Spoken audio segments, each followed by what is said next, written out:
Hello my dear friends, welcome back to my YouTube channel. Good morning ಎಲ್ಲರಿಗೂ.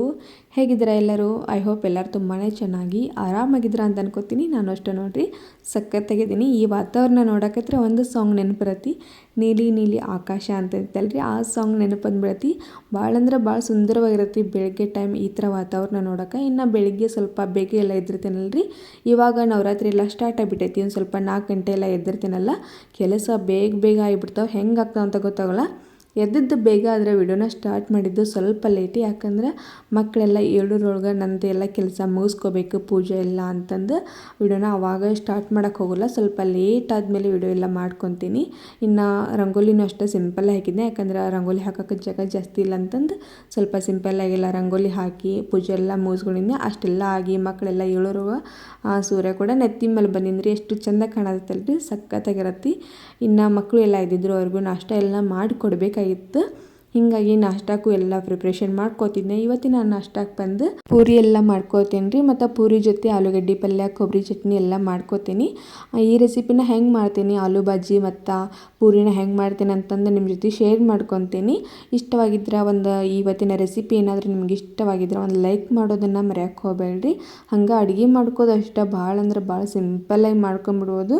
ನಾವೇನಾದರೂ ಅಡುಗೆ ಮಾಡ್ಕೋದು ಸ್ವಲ್ಪ ಕಷ್ಟ ಅಂತ ಅಂದ್ಕೊಂಡ್ಬಿಟ್ರೆ ಅದು ಕಷ್ಟನ ಆಗ್ತಾಗ್ತೈತಿ. ಅದ್ರ ಬದಲು ಸುಲಭವಾಗಿ ಮಾಡ್ಕೊಂಬಿಡ್ಬೋದು. ಇನ್ನು ಅಡುಗೆ ಮಾಡ್ತಾ ಒಂದಿಷ್ಟು ವಿಚಾರಗಳ ಬಗ್ಗೆ ನಿಮ್ಮ ಜೊತೆ ಶೇರ್ ಮಾಡ್ಕೋಬೇಕಂತ ಅಂದ್ಕೊಂಡೀನಿ ರೀ. ಏನಿಲ್ಲ, ಹೆಣ್ಮಕ್ಳು ನಾವು ಯಾವ ರೀತಿ ಇದ್ರೆ ನಮಗೆ ಒಂದು ಬೆಲೆ ಸಿಗ್ತೈತಿ ಅನ್ನೋದ್ರ ಬಗ್ಗೆ ಸ್ವಲ್ಪ ಆ ವಿಚಾರದ ಬಗ್ಗೆ ಸ್ವಲ್ಪ ನಿಮ್ಮ ಜೊತೆ ಮಾತಾಡಬೇಕಂತ ಅಂದ್ಕೊಂಡೀನಿ. ಏನಿಲ್ಲ, ಹೆಣ್ಮಕ್ಳು ಯಾವ ರೀತಿ ಇರಬೇಕು, ಜಾಸ್ತಿ ಮಾತಾಡಬೇಕಾ ಅಥವಾ ಸೈಲೆಂಟಾಗಿರ್ಬೇಕಾ ಅನ್ನೋದ್ರ ಬಗ್ಗೆ ಇವತ್ತಿನ ಒಂದು ಟಾಪಿಕ್ ಆಗಿರ್ತೈತಿ. ಏನಿಲ್ಲ, ಒಂದು ಟೈಮ್ನಾಗ ನಾವು ಜಾಸ್ತಿ ಮಾತಾಡಿದ್ರು ತಪ್ಪಾಗಿಬಿಡತ್ತಿ ಅಥವಾ ಸೈಲೆಂಟಾಗಿದ್ರು ತಪ್ಪಾಗಿಬಿಡತ್ರಿ. ಅದಕ್ಕೋಸ್ಕರ ಅತಿ ಸೈಲೆಂಟಾಗಿ ಇರೋಕ್ಕಾಗೋಲ್ಲ, ಮಾತನಾಡ್ತಾನೂ ಇರೋಕ್ಕಾಗೋಲ್ಲ. ಹೆಂಗೆ ನಮ್ಮ ಮಾತು ಹೆಂಗಿರ್ಬೇಕಂತಂದ್ರೆ, ನಾವು ಹೆಣ್ಮಕ್ಳು ಹೆಂಗಂದ್ರೆ ಮಾತಾಡ್ತಿದ್ರೆ ಅದಕ್ಕೆ ಬ್ರೇಕ್ ಅನ್ನೋದೇ ಇರಲ್ಲ, ಅಷ್ಟು ಮಾತಾಡ್ತಿರ್ತೀವಿ. ಆದರೆ ಯಾರ ಜೊತೆ ಮಾತಾಡಬೇಕು, ಯಾವ ಟೈಮ್ನಾಗ ಸುಮ್ಮನೆ ಇರಬೇಕು ಅನ್ನೋದು ಒಂದು ವಿಚಾರನ ಬಗ್ಗೆ ನಾವು ಗಮನ ಹರಿಸ್ಬೇಕಾಕೈತಿ. ಯಾಕಂದ್ರೆ ನಾವು ಮಾತಾಡ್ತಾ ನಮ್ಮ ಬಗ್ಗೆ ಎಲ್ಲ ಶೇರ್ ಮಾಡ್ಕೊಂಡ್ಬಿಡ್ತೀವಿ. ಅದು ನಮ್ಮ ವೀಕ್ನೆಸ್ ಅಂತ ಹೇಳ್ಬೋದು. ಯಾಕಂದ್ರೆ ನಮ್ಮ ವಿಚಾರಗಳೆಲ್ಲ ತಿಳ್ಕೊಂಡಾರ ಅವ್ರು ಸುಮ್ಮನೆ ಇರ್ತಾರಂತ ಹೇಳೋಕ್ಕಾಗೋಲ್ಲ. ಯಾಕಂದ್ರೆ ಈಗ ಗಡ್ಗೆ ಬಾಯಿ ಮುಚ್ಬೋದು, ಜನದ ಬಾಯಿ ಮುಚ್ಚೋಕ್ಕಾಗಲ್ಲ ಅಂತ ಒಂದು ಗಾದೆನೇ ಐತಿ. ಹೀಗಾಗಿ ಅತಿಯಾಗಿ ನಾವು ಮಾತಾಡಬೇಕು. ಸ್ವಲ್ಪ ಜೋಕು, ಕಾಮಿಡಿ ಏನಾದರೂ ಮಾತಾಡ್ಕೊತ ಅವ್ರೇನು ಎದುರುಗಡೆ ವ್ಯಕ್ತಿ ಏನು ಮಾತಾಡ್ತಿರ್ತಾರೆ ನೋಡಿ ಅದ್ರ ಬಗ್ಗೆ ಅಷ್ಟೇ ನಾವು ಮಾತಾಡಿ ಸುಮ್ಮನಾಗಿ ಬಿಡಬೇಕು. ಅಥವಾ ನಮ್ಮ ಬಗ್ಗೆ ಎಲ್ಲ ಓವರಾಗಿ ಶೇರ್ ಮಾಡಿಕೊಂಡು ತೊಂದರೆಗೀಡಾಗೋದು ಭಾಳ ಅಂದ್ರೆ ಭಾಳ ತಪ್ಪು ಕೆಲಸ ಅಂತ ಹೇಳ್ತೀನಿ. ಅದು ನಮ್ಮ ಒಂದು ವೀಕ್ನೆಸ್ ಅವ್ರಿಗೆ ಏನಾದ್ರು ತಿಳಿತಂದ್ರೆ ಮುಗಿದೋತು. ಅವ್ರು ಭಾಳ ಸುಲಭವಾಗಿ ತೊಗೊಂಡ್ಬಿಡ್ತಾರೆ, ನಮ್ಮನ್ನ ಈಸಿಯಾಗಿ ತಿಳ್ಕೊಂಬಿಡ್ತಾರೆ. ಇದೇನು ಬಿಡು, ಅಟುಕುಂಟು ಲೆಕ್ಕಕ್ಕೆಲ್ಲ ಅನ್ನೋರ್ಗತೆ ನಾವು ಆಗಿಬಿಡ್ತೇವೆ. ಹೀಗಾಗಿ ಆದಷ್ಟು ಮಾತಿನ ಮೇಲೆ ಸ್ವಲ್ಪ ಹಿಡಿತಾ ಇರಲಿ. ಏನು ಮಾತಾಡಬೇಕು, ಏನು ಮಾತಾಡಬಾರ್ದು, ಎಷ್ಟು ಮಾತಾಡಬೇಕು ಲಿಮಿಟ್ ಒಳಗೆ ಮಾತಾಡ್ರಿ.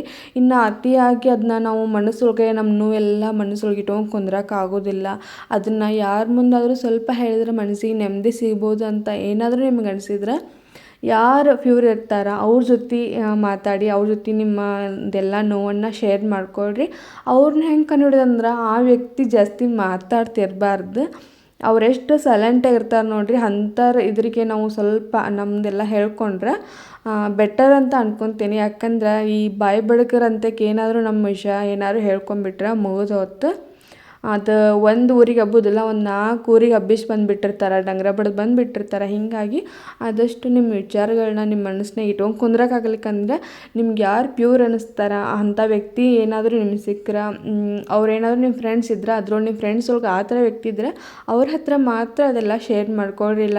ಯಾವುದೋ ಒಂದು ನಿಮ್ಮ ಕಷ್ಟಗಳನ್ನ ದೇವ್ರ ಹತ್ರ ಹೇಳ್ಕೊಂಡು ಸ್ವಲ್ಪ ಹೊತ್ತು ಹತ್ತು ಗ್ಯಾಸ್ ಕಪ್ಪಾಗಿ ಬಿಡ್ರಿ.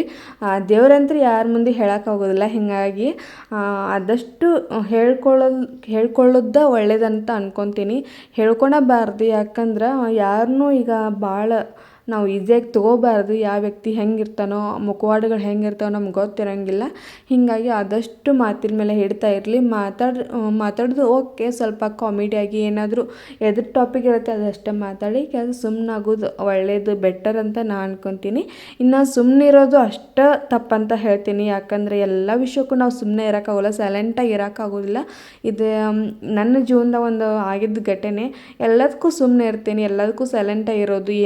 ಯಾರೋ ಒಂದು ಏನೋ ರಿಯಾಕ್ಟ್ ಮಾಡಿದರೂ ಹೋಗ್ಲಿ ಬಿಡು ಅಂತ ಬಿಡ್ತೇನಲ್ಲ, ಅದು ಸುತ್ತಿ ಬೆಳೆಸಿ ನನ್ನ ತಲೆಗೆ ಬಂದು ಸುತ್ತಾಕೊಂಡು ಅದು ಗುಂಗುರ್ಗತ್ತೆ ಆಗಿಬಿಡತ್ರಿ. ಹೀಗಾಗಿ ಆದಷ್ಟು ಯಾವುದಕ್ಕೂ ಸುಮ್ಮನೆ ಇರೋಕ್ಕೆ ಹೋಗಬೇಡ್ರಿ. ನಿಮ್ಮ ಮಾತಾಡಬೇಕು ಅಲ್ಲ, ನಿಮ್ಮ ಸ್ಟ್ಯಾಂಡ್ ತೊಗೋಬೇಕನ್ನೋ ಒಂದು ಸಿಚುವೇಶನ್ ಇತ್ತಂದ್ರೆ ಆದಷ್ಟು ನಿಮ್ಮ ಸ್ಟ್ಯಾಂಡ್ ತೊಗೊಂಡ್ರಿ. ಇಲ್ಲ ಅಂತಂದ್ರೆ ಜನ ಹೆಂಗಂದ್ರೆ ಸುಮ್ಮನೆ ಇರ್ತಾರೆ, ಇವರೆಲ್ಲರೂ ಎಲ್ಲದಕ್ಕೂ ಸೈಲೆಂಟಾಗಿ ಇರ್ತಾರೆ ಅನ್ನೋ ಒಂದು ಗೊತ್ತಾತಂದ್ರೆ ಮುಗಿದು ಹೊತ್ತು ಎಲ್ಲ ತಂದು ನಿಮ್ಮ ತಲೆಗೆ ಕಟ್ಟಾಕಿ ನಿಂತ್ಬಿಡ್ತಾರೆ.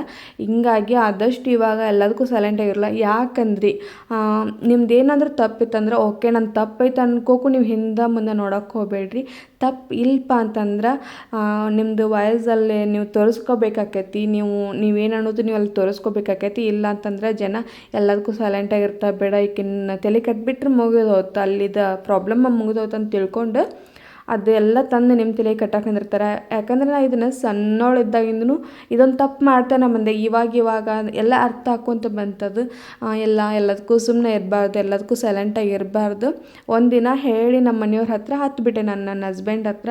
ಯಾಕೆಲ್ಲ ಸಮಸ್ಯೆ, ನಾ ಎಷ್ಟು ಸೈಲೆಂಟಾಗಿದ್ರು ಅದೆಲ್ಲ ಆಗಿದೆ, ನನ್ನಿಂದ ಏನು ತಪ್ಪಾಗಿರಲ್ಲ, ಎಲ್ಲ ಬಂದು ಯಾಕೆ ನನ್ನ ತಲೆಗೆ ಕೂತ್ಕೊಂತು ಅಂದಾಗ ಅವ್ರು ಒಂದೇ ಮಾತು ಹೇಳಿದರೆ, ಏನಿಲ್ಲ ನಿನ್ನ ತಪ್ಪಾಗ್ಲಿಕ್ಕಂದ್ರೆ ನನ್ನ ತಪ್ಪಿಲ್ಲ ಅಂತಂದು ಅಲ್ಲೇ ಹೇಳ್ಬಾ, ನಿನ್ನ ತಪ್ಪಾಗಿತ್ತಂದ್ರೆ ಸಾರಿ ಅಂತ ಕೇಳ್ಬಾ. ಇದೊಂದು ಮಾತು ಹೇಳಿದ್ರು ಅವರು. ಆವಾಗಿನ ಸುಟ್ಟು ನಾನು ನನ್ನ ತಪ್ಪಾಗ್ಲಿಕ್ಕಂತಂದ್ರೆ ಯಾಕಂತಂದ್ರಿ, ಅದೇ ಎಲ್ಲಿಂದ ಸ್ಟಾರ್ಟ್ ಆಯ್ತು, ಯಾಕೆ ನಂದೇನು ತಪ್ಪಿದ್ರಿಕಿಲ್ಲ, ಅದನ್ಯಾಕೆ ನನ್ನ ತಲೆ ಕಟ್ಟಿದ್ರಿ ಅಂತಂದು ನಾನು ಅಲ್ಲೇ ಕೇಳಿ ಬಂದುಬಿಡ್ತೀನಿ. ಇವಾಗ ಆ ಥರ ಯಾವುದೂ ಪ್ರಾಬ್ಲಮ್ಸ್ ಇಲ್ಲ. ಹೇಳ್ಬೇಕಂದ್ರೆ ಅವ್ರ ಕಣ್ಣಿಗೀಗ ನಾನು ಭಾಳ ಕೆಟ್ಟವಳು.